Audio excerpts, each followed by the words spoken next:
They need to understand credit and how to utilize credit. Credit is based off of history.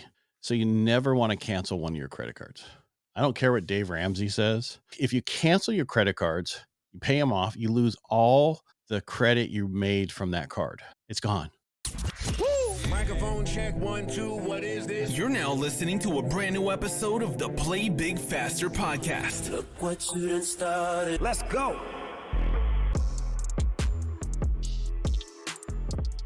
Welcome to another episode of the Play Big Faster podcast. I'm your host, Scherrie Prince, and we are joined today by Ed Parcaut, author and mortgage strategist. Ed, welcome to the podcast. Thank you for having me. I really appreciate it. From our conversation, it looks like you're going to give us some gems today about real estate education and financial literacy. Where do we start? I don't know. Where do you want to start? I just say this for anybody in the mortgage, real estate, any of that kind of industry that you're dealing with, there's 50 million millennials coming to the market in the next few years. That should be scary. That's a lot of people. And one of the biggest issues we have right now, we're about 18 million homes short nationwide. Just 18 million? Just about 18 million. Yeah. And we're not even building enough to keep up with that. So we normally create 1.9 million households a year. That can be single family homes, those kind of things, but just new households creations, people are leaving. And we're building about the last number I just saw, I think it was 1.4 million houses and multifamily to fill that. So we're still 500,000 short. So that means we're adding that to that deficit. Yeah, that's the problem. But what is the solution? Well, no, I'm just saying. I'm just letting people, you wanted to know where the issue is. And that's not necessarily an issue. That's a huge opportunity. And one of the things that's going to help us with this is, I don't know if you know this, but there's a lot of places that are starting to build houses in factories. And what I mean by that, I don't mean the old mobile home park homes. I'm not talking those. I'm talking actual stick-built houses. They're built in a factory. They're brought out on site, put together, and so the 90% of it's done in the factory. The last 10% is done on site to add the stuff to make it look different because every house is a box.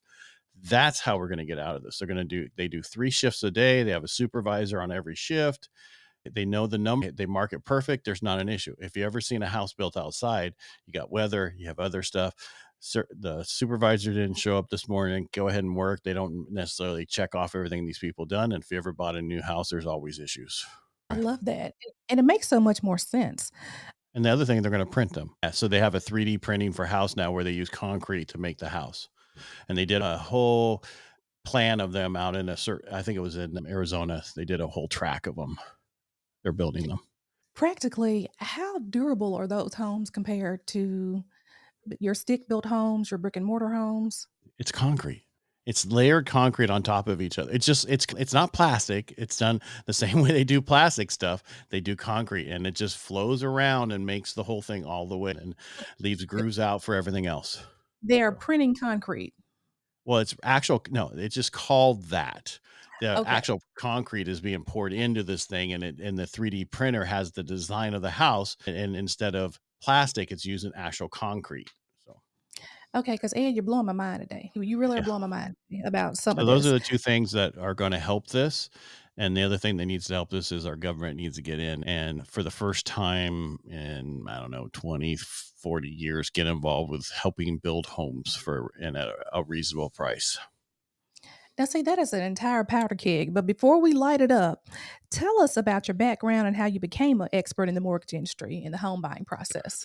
I'll be honest with you, I fell into it. So I was in the Navy. I got my bachelor's and master's while I was in. I got out, went to get in the real estate industry because one of the people that I knew, he's like, get in the real estate industry. Well, it was 91. And if you know anything about 91 and 92, it was a bad year to get in the real estate industry.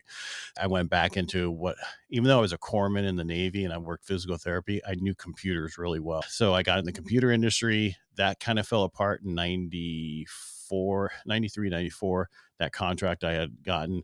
And then my neighbor owned a mortgage company. And so I went to work for him. And I was like, wow, I really love this numbers. It's a different numbers. It's not like CPA numbers, which puts me to sleep. That's why you have bookkeepers and other people. But for me, numbers, helping people understand that they can afford a home. And then I really got into, after doing a lot of refinances because a lot of us companies were out of San Diego.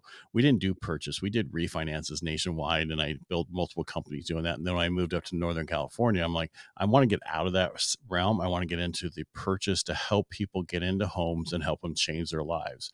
Because somebody who gets into a home, owns a home, it's going to change the whole trajectory of that family going forward. Now, everybody in that family thinks, I need to own a home.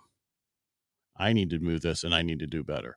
And so that's one of the reasons I wrote my book, Financial Freedom, Building Personal Wealth Through Homeownership, is after doing this for 20, God, I can't believe it's been 25, 26 years. I qualify differently than other people. The way I do it is different. And I can't teach enough LOs or other people in my area to handle that. So I wrote a book on how we look at things. We look at credit first, then we look at assets and income, and then we go on from there. And the book breaks it all down. And that's why I did that. And so the book is for the aspiring homeowner.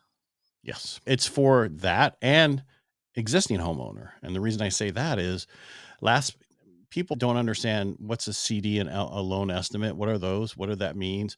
When's the last time they were really in contract? And did that loan officer and that real estate agent really explain the process, or did they just fall through and go, this was the worst thing I've ever been through? The problem when you deal with me is it's the easiest thing. You want to do it again, which is good, but I'm just saying that's the difference. Other people go through it's like childbirth. They got through it and a baby came out and they like it, but it's just a horrible event up until that baby comes out. And that's what happens with a lot of people in getting a home loan. Oh my gosh. Okay. I was doing good to about 2 seconds ago. What's the So, matter? no, you said it's like childbirth. I'm just saying that pain that some people have. Some people, it's like, oh, I had a baby, it just came out, no big deal. Other people, it's really challenge. It's a lot of pain. So It is. And take it from someone who has 2 children, but that it's an ordeal. So you talked about financial literacy.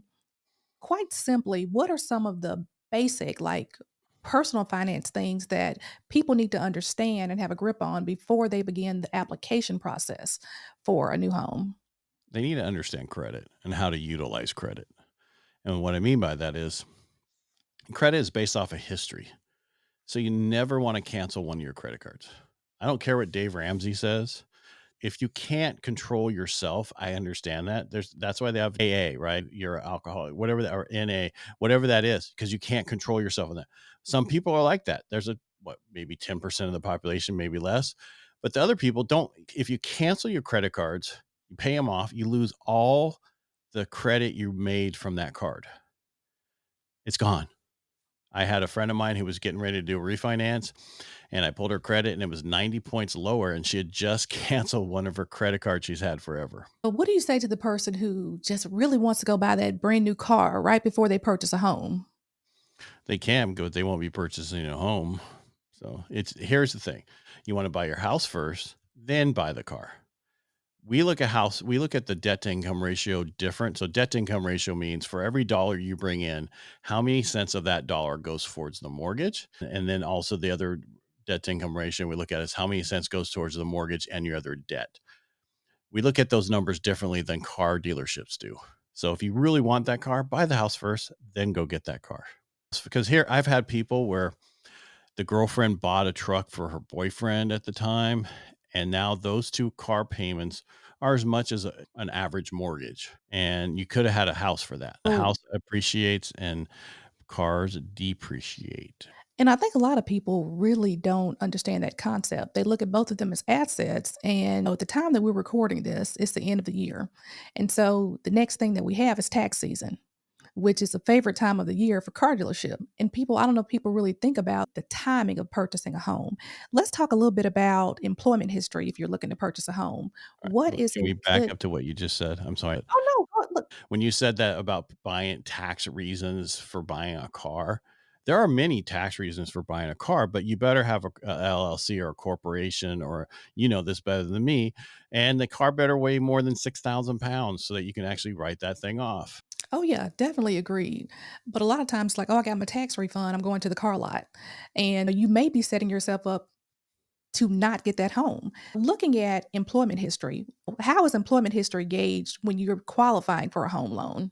We look at the last 2 years, but if you've been in nursing school for the past 2 years, you just got out, You're making in California $140,000 a year starting as a nurse. We can use that income. We use the schooling as your employment, and then we use the current income for that to qualify.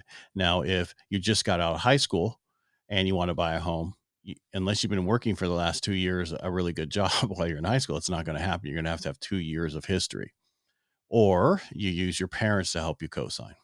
There's so many ways so it's so hard to generalize because I found out the other day I did a test and there are some people who can come up with an idea. Then there are people who can sell that idea. I can do both. So I'm 15% of the population that can do that. So when I come up with a way to I don't want to say get around stuff, but how to push that line without breaking it, I know how to do it, figure it out, and I know how to sell it so it gets passed through everywhere, all the way through underwriting and approved. So my closing ratio is like 99.99%. Hey, that's awesome. Yeah, because I never have fallout. The only time I have a fallout is somebody doesn't like the house, then they go get a different house. It's not because of our setup. We just make sure that when we get somebody in contract, they are going to close. Doesn't mean I throw away all these people who don't. No, you just work with people. I've worked with a guy for 3 years to get him ready to own a home. Let's talk about some of those situations because you do have people that may be credit challenged. Maybe they've had a bankruptcy or a foreclosure. What are some of the things they need to do to rehab their credit so that they can qualify for home ownership? And again, it's going to all depend on the type of bankruptcy, right? I assume we're talking personal bankruptcy, either a chapter 7 or a chapter 13, right? So if you're doing a chapter 13, you're showing that you're paying the stuff back. So after you're done with your actual discharge, you can go get an FHA loan and a VA loan. Now, if it's a 7, VA makes you wait 2 years, and FHA, I think, bear with me here, it's either 3 or 4 years.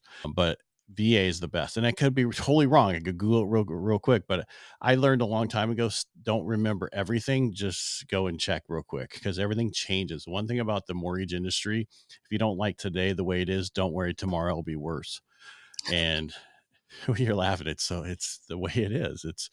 It, they want to make sure that you can afford the home. It's not like 2006 where we take a pulse and you can get in. Now you actually have to qualify.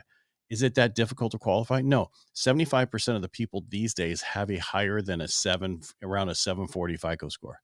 Only 25% of the population doesn't. Back in 2006, it's complete opposite. Only 25% had a high FICO score. Everybody else had a low FICO score. So we've changed as a nation. We've changed as a people.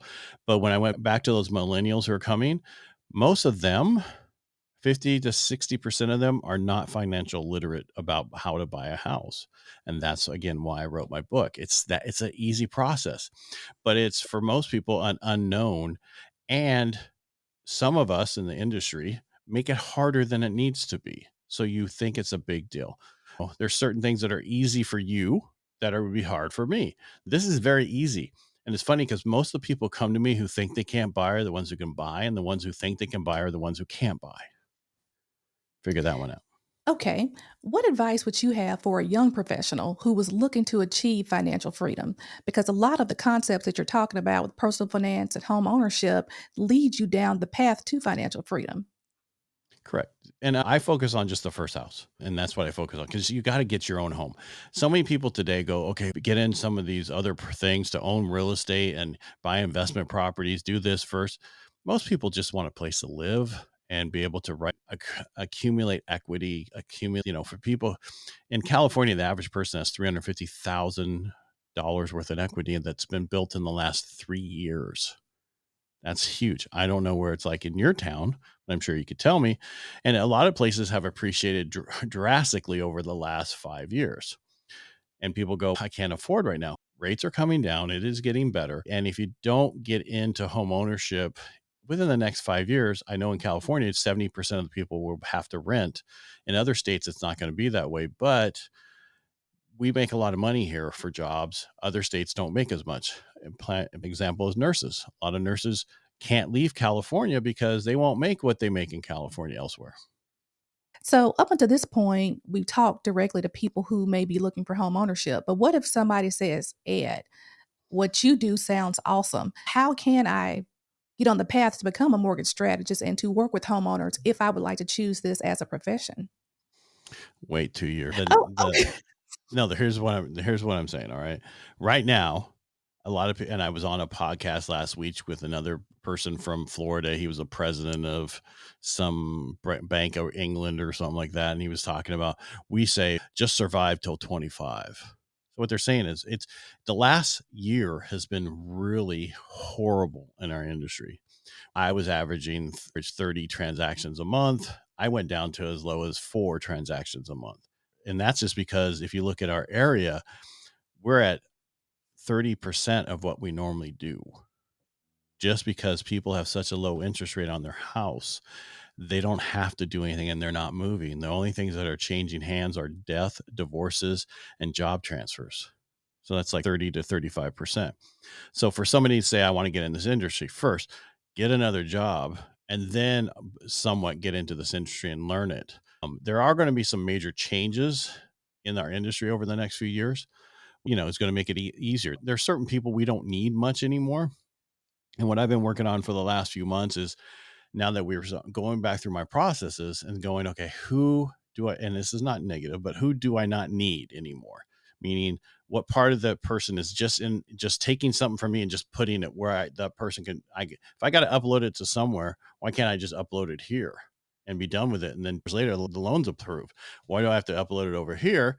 And then you uploaded it for me. There's just a lot of stuff we've been working on just to make the process so much easier because we can get a transaction done in 9 days. What, 9 days? The shortest period of time it can be done is the eighth day. And the reason is because after you sign this loan estimate, you have to wait 7 days before you can sign documents, loan documents. What is the difference in working with a bank versus working with someone like you? The pros and So, cons. all right. So with the bank, you're stuck with what they have. Years ago, back in 2006, there was a lot of good competition with the banks because they had some really good loan officers. They don't have those. After the downturn, they got all those loan officers left because they were paid an hourly wage plus a little bit. They weren't paid any, so they were like a glorified teller. And no offense to anybody, but that's basically what happened. Where the real people who knew what I know don't work for those banks anymore. They have to rely and they have to go to some underwriter that's in the back in some place that they can't talk to, and then they don't really understand what they need. There are a few good ones, don't get me wrong, but they're not the people who are really good. They go out and they get into my industry on the broker side because I don't want to say I never have to say no, but I can always find a way to get it done through a different organization or a different investor. I love And that. we're cheaper, we're less expensive. We don't have all the fees that banks have. We don't have underwriting fees. We don't have processing fees. Some of us do, but most of us don't. Now, Ed, when I introduced you, I left off one of the very best things about you because you use another platform to actually discuss some of these topics. You have your own podcast, correct? Let's see. Here's what I have. I do a radio show I've been doing for 5 years. It's on iHeartRadio. So if you have the iHeart app, you can listen to it. It's on Power Talk 1360 called Real Estate Jerky. We give you something to chew on. It's about real estate and finance and community. And that I've had that name when they asked me to do the show. They were asking me, what do you want to call it? And I said, what about this? I've had this as a blog for a long time. And they, my opening Smokehouse Studio. And so they played off of it. I then turned that after it airs on Saturday and re-airs on Sunday. On Monday, upload it as a podcast. So you can get that anywhere you get your podcast at. And then from that show, I do 9 lives a week on LinkedIn, Facebook, and YouTube about real estate and what's going on in the community. I was trying to take all my listeners away from the radio and do it on the lives. But what I've done is actually created more of the local community in the real estate and mortgage industry to watch us because I'm doing it with my co-hosts and we have a good time. We talk about what's going on in the market and everybody understands it. We're just trying to educate. Because that's what it's all about. Financial, what we need in the schools. And that's a whole another subject is kids don't understand any of this stuff in the schools and they don't teach any of this stuff in the schools. So I do that. And then I also do Helping the Brave, which is a podcast for helping veterans once we take our uniform off. And that's on Wednesdays, 3:30 on Facebook, LinkedIn, and YouTube live. And then we post that as a podcast. Like each one is a few weeks out on a Friday. And then what else do I have? Where I met you on Inner Edison podcast, which I wanted to do something completely out of my industry first. And I was like, I want to talk to business owners and see how our greatest accomplishments come from our greatest defeats. That's what I really liked. And that I really enjoy that podcast as much as I enjoy the real estate stuff. But the one thing that's nice about it is it's been put me on stage anywhere. I can talk forever about any question you ask me about real estate finance, any of that kind of stuff. Sales, which I'm really good at, took me a little bit longer. And that's what I'm trying to do more speaking on because I've been doing sales for 20 some years.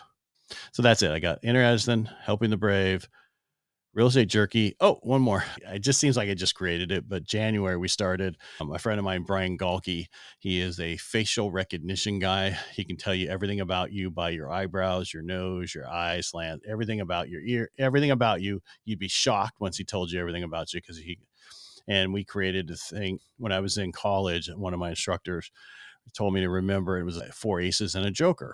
And basically, even though it's a good hand, but that's not, it's an acronym. ACEs stand for attitude, commitment, enthusiasm, smile, which you bring to the table in sales when you're talking to somebody. That joker is that unique ability that you have that nobody else has or you've learned. And so that's what our show's about. We talk about sales. We have jokers on talking about what they have.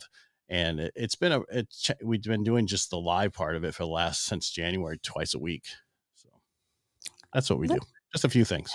You're a busy guy, Ed. So, And I run a if, mortgage company. and you run a mortgage company on top of all that.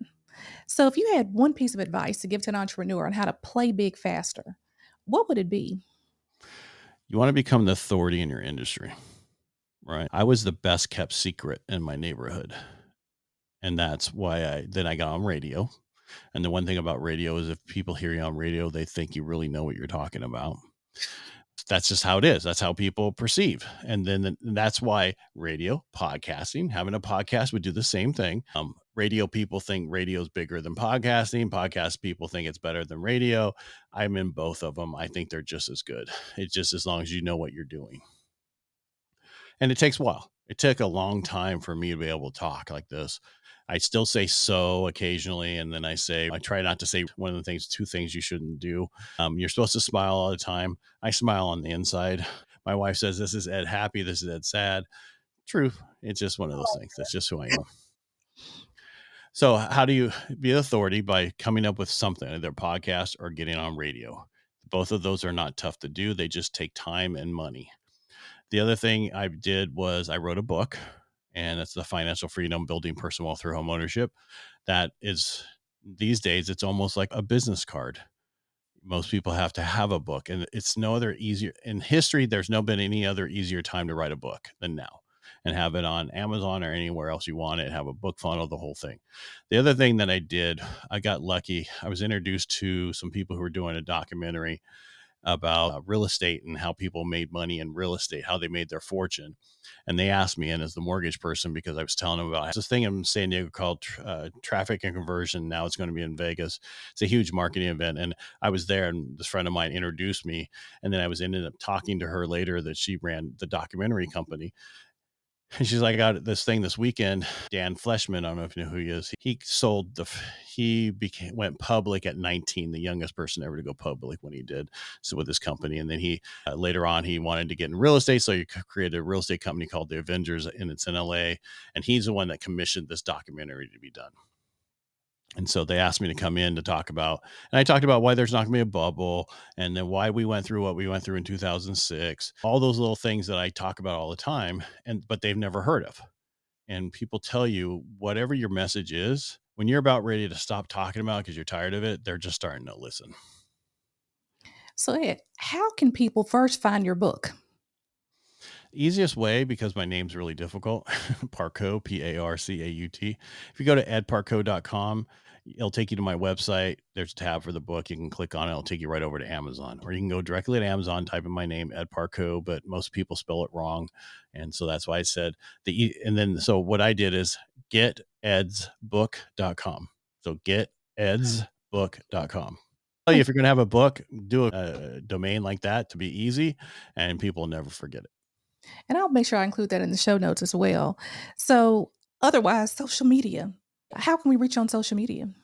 I'm Ed Parcaut everywhere. everywhere, people. Yes. YouTube, Facebook, what did I say? Like Instagram, Twitter, TikTok, it was huge for me. I finally had a video go viral. For me, it was like 745 views, 745,000 views.